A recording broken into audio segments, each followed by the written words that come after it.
Haia, Marged Parry ydw i, a sgwennes i Traed Bach Concrete. Mae'n ddrama ynglyn â Caerdydd yn cael ei ddinistrio. Mae hi wedi selio yn y dyfodol, ond dyfodol eitha agos. A galle fe fod yn rhywbeth alle ddigwydd heddiw gyda'r hinsawdd sydd ohoni'n gyda'r economi ac yn y blaen.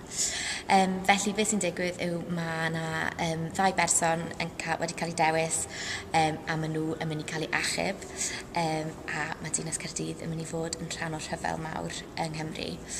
A be mae'r drama yn trafod i fi yw beth yw pwysigrwydd lle, y byd sydd o'ch cwmpas chi, lle chi'n cael eich magu, eich greiddiau chi, a hefyd sut mae y pobl chi'n nabod, sut maen nhw yn chwarae rhan yn eich bywydau chi hefyd.